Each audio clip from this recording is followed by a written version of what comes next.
I'm a professional barber with over 2 years of experience in a barber shop, but the first time I picked up a pair of clippers was in the 6th grade, so I could say I know a thing or two about cutting hair. Now, as a person who gives barbering advice to other barbers, I know personally that there's a lot of good advice out there and there's a lot of bad advice out there. And today, I'm gonna be reacting to different TikToks of barber advice when it comes to cutting hair and also advice when it comes to finance. So my team gathered some videos for me to react to, and today we about to get right into it.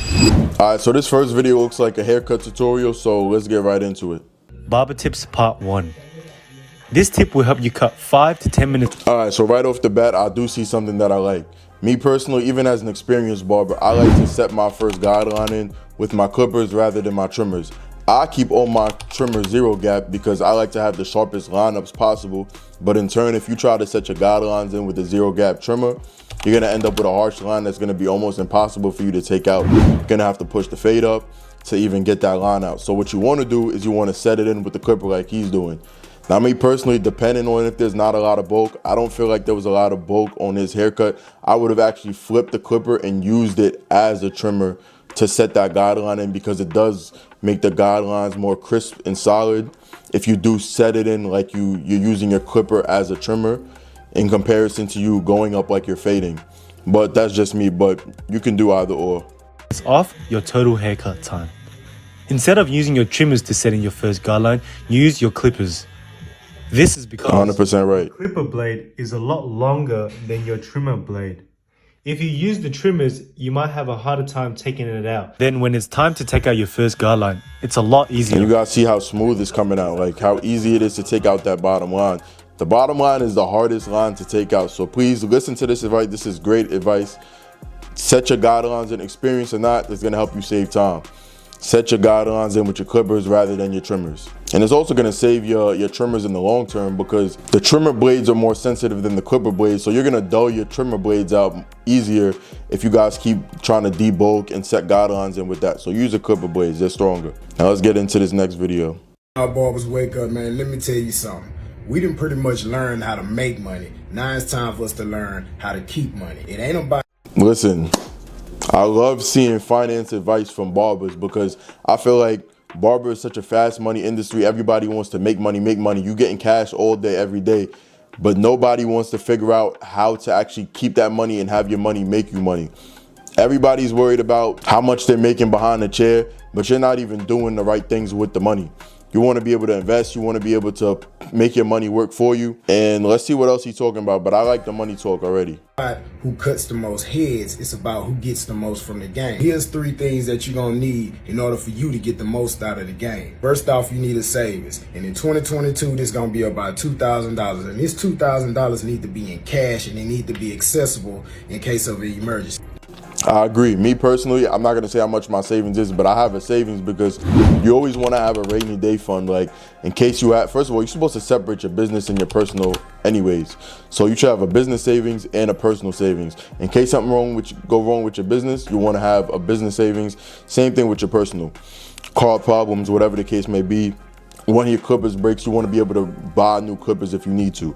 So definitely have a savings account. Everything you're going to need are investments. This could be stock, crypto, or a high yield savings account. That's a fact. Like me personally, I recently just set up my Roth IRA this year, a couple of months ago.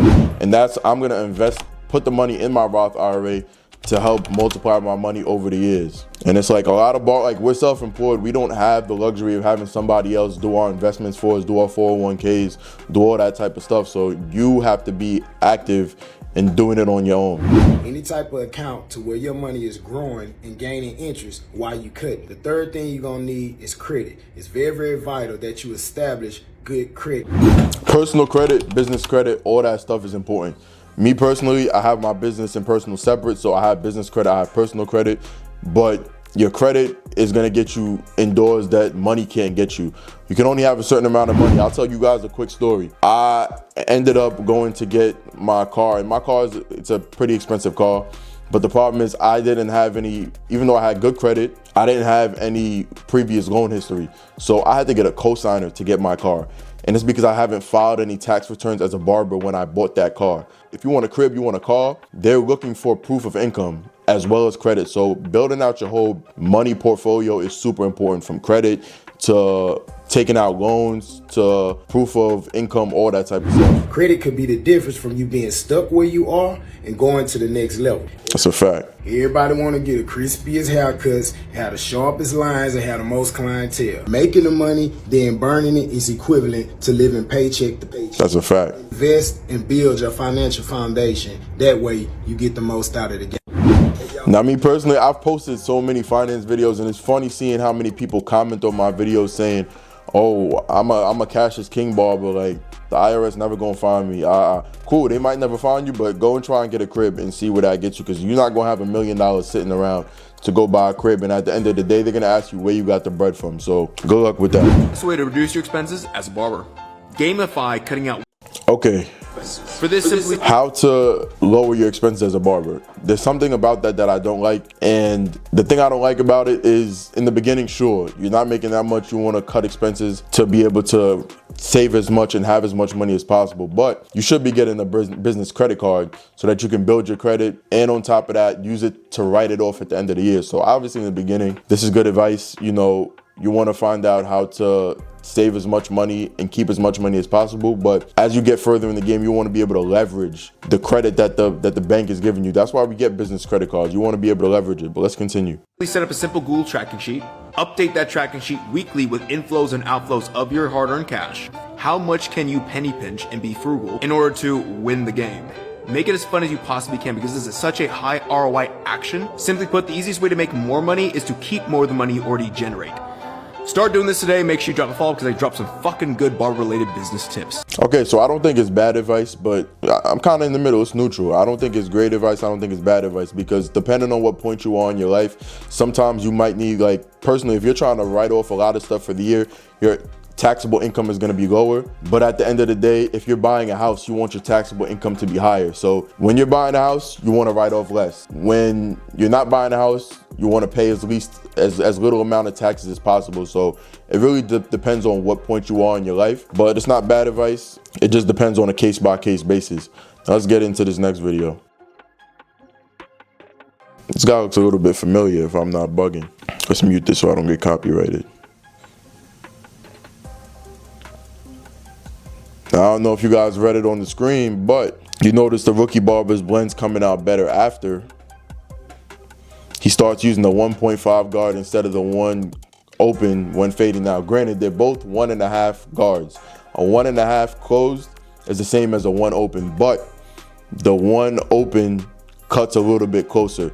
So if you're somebody who realized that you struggled to keep the darkness in your fade, like let's say somebody wants a low fade, you want to be able to keep that darkness and it seems a little bit lighter than you would like it to be, especially in the C-cup area. What you want to do, use a 1.5 is going to leave a little bit more hair and it's going to keep a little bit more darkness, but you're still going to be able to get out that middle line that you're going to take out with the 0.5 with the same amount of ease.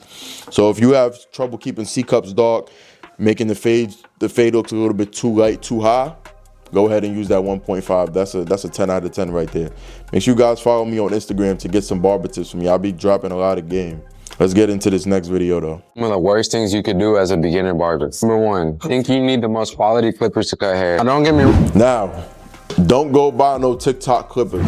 Invest in your barber career, but don't go spend a crazy amount of money on your first pair of clippers. Get a pair, go on YouTube, look up some reviews and get a pair that's reputable. Clippers, trimmers, shavers, the essentials. Don't go try to get 3, 4, 5 pairs of clippers, trimmers, whatever. You might want a second trimmer just in case it dies, second clipper just in case it dies. It's always good to have one on hand, but as a beginner barber, just keep all your stuff charged. Save as much money as possible in the beginning, but don't go get the $300-$400 clippers because it's not gonna help you cut any better. Especially in the beginning, you're just learning, you're trying to get the reps in. Good solid advice so far. Wrong. It's not bad to invest in your clippers, but don't think buying one clipper is gonna make you cut better than the other. That's a fact. Me, I've been using the Babyliss Low Pros for over a year right now. Before that, I was using the Babyliss, the OG FXs. Same thing. I like the Low Pros. I'm sticking with them. I'm probably gonna upgrade sometime this year, but I'm only doing that to test out new things, not because I feel like I have to. So I still cut the same. I'm gonna cut the same. It's not gonna make much of a difference. A lot of money on clippers thinking they're gonna make me cut better, and in reality, it's just over time and experience. Number two, the worst thing you can do is compare your cuts to an experienced barber. Don't compare. I'm telling you, Comparison is a thief of joy, because if you are comparing your cuts to somebody who's been in the game 10 years, like me, I've only been in the shop for 2 years, but I've been cutting for a pretty long time. So me personally, I don't think you should be on Instagram looking at somebody, you a brand new barber, I don't think you should be looking at my cuts, trying to compare yourself to my cuts or somebody else who's been in the game even longer than me, because you're on your own journey. Look back at your cuts. Take pictures today and look back at your cuts a year from now and compare that so you can see your own progress. But don't go comparing your cuts to other barbers' cuts. It's whack. And half these barbers on Instagram be editing, be photoshopping, mad enhancements. Don't go comparing, please. Compare yourself to another barber. It's always you versus you. If you consistently compare yourself, you'll feel like you've never improved, and just adding imaginary pressure to Great advice. there in the first place. The last thing is sticking to a strategy. Might be days where you're cutting like the best barber in the world, and then there's days where you don't even know what you're doing with it. That's a fact. To this day, like, listen, my first day back in the shop on Wednesdays, that's my first, like, tomorrow, today's Tuesday when I'm filming this. Tomorrow I go back into shop Wednesdays. Listen, my first 2 cuts, they still come out clean as hell, but I'll be a little bit slower on those cuts. Like some days you feel like you're on top. Some days you feel like, damn, this line's a little bit hard to get out this time for me. But you know, we get the job done. Consistency is part of the process. Stick to one strategy, get better at it, and I promise you, it'll get better over time.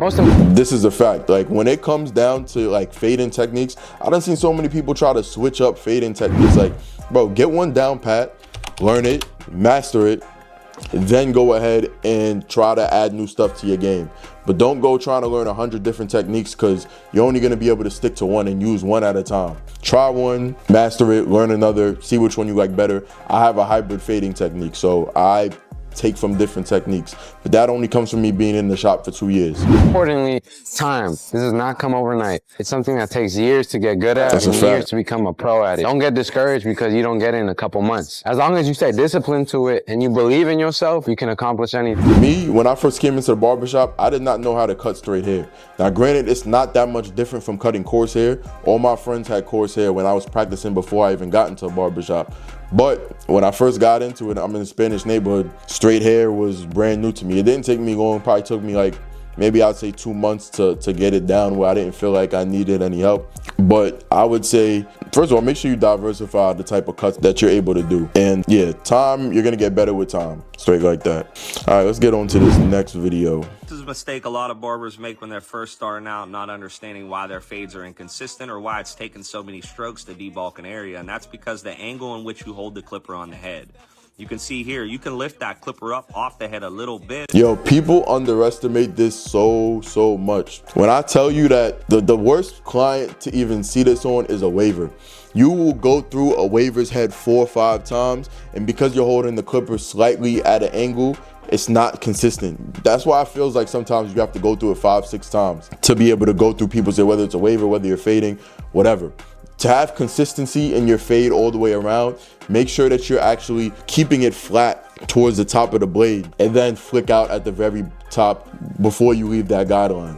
That's what you want to do in order to make sure that you don't have to swipe 5, 6 times. And it's like cutting grass. You're gonna make that grass a little higher in the spot that you lift that front up. So you can see there, I never take the front of the clipper off the head. You don't want to do that right there. You want to keep that clipper head down and flat. You want to do either long strokes up and then rocking out at the end, or you want to do short little strokes.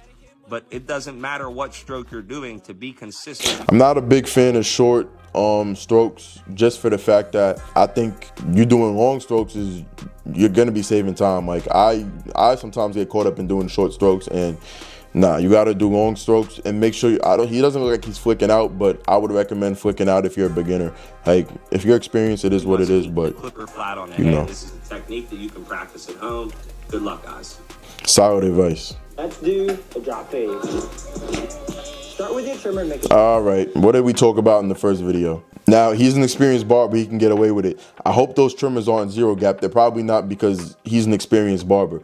But do not set your guideline in with a trimmer. It's gonna be hard. You see these barbers do it. You're not them, don't do it. Please don't do it. I don't even do that anymore, and I'm an experienced barber. I don't do it because I don't wanna have to deal with, all my trimmers are zero gap. Like I said, I don't wanna have to spend an extra 5 minutes taking out a line. You wanna make more money?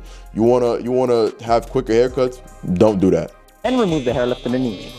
Shave off all the... Shave off is the next step. I do like that, the shaver. Now step on number 1 and move up another ½ inch. Next, use the 1.5 right above to blend the darkness in. Okay, open up the lever and knock up the line within. If you can still see the line above, close up the lever and soften it out. Awesome. Looking solid. Fully remove the baseline. Move up by small increments while opening up the lever. Finally, detail and line up to complete the look.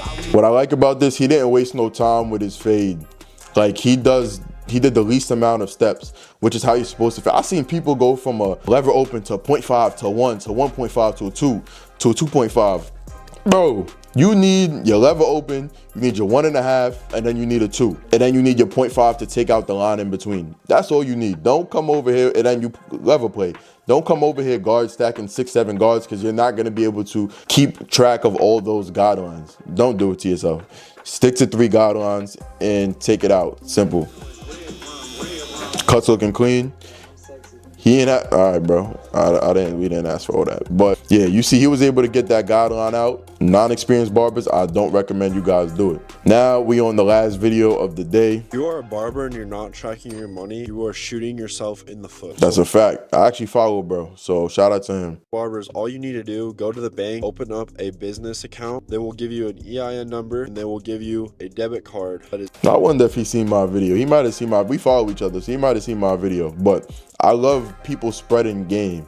For me, like, I'm pretty sure I know what he's gonna say. Open up business bank account, get an EIN number, get a business credit card, and start filing your taxes and all that type of stuff. That's really what you guys, once you guys are making a decent amount of money behind the chair, that's what you need to be doing in order to set yourself up. I have a whole video breaking down the steps, I believe, on my YouTube channel, and I have mad videos on my Instagram page breaking it down, how you guys can go ahead and do that. But getting a business bank account and separating your personal and your business finances is essential. It's under your business. Now what you're gonna do with this, you're gonna connect your Venmo, your Square payments, your Cash App, credit card, all of that, and you're gonna send all that money that you're making straight into that debit card. That's a fact. You're gonna have your app. I go through a credit union, so on my bank statements, everything that I get, even me personally, I use Chase. You can use a credit union if you want. I use Chase. I feel like I get good perks with Chase. Cash, I go to the bank weekly, put in all my cash that I made. All of that is going to go into your bank account. Also, any barber purchases that you make, such as tools, courses, business credit card, supplies, any of that, all of that you're going to buy with your business debit card. All right, see, that's why I don't like, go get a business credit card. I know a lot of people don't like it. It's going to help build your credit. Debit cards are useless. Go get a business credit card, and it's going to help you leverage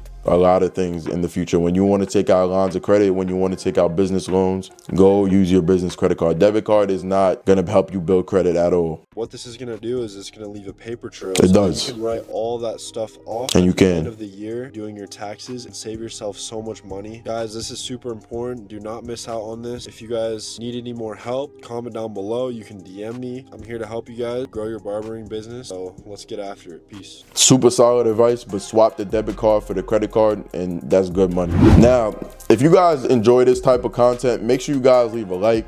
Make sure you guys subscribe. I personally give a lot of advice on my barber page, on my Instagram and TikTok. So if you guys are looking for some shorts and some clips of free game that I do every single week, especially on Fridays, make sure you guys go over to my Instagram, check out my page, and subscribe for more YouTube videos, because I'm doing a lot of reactions like this.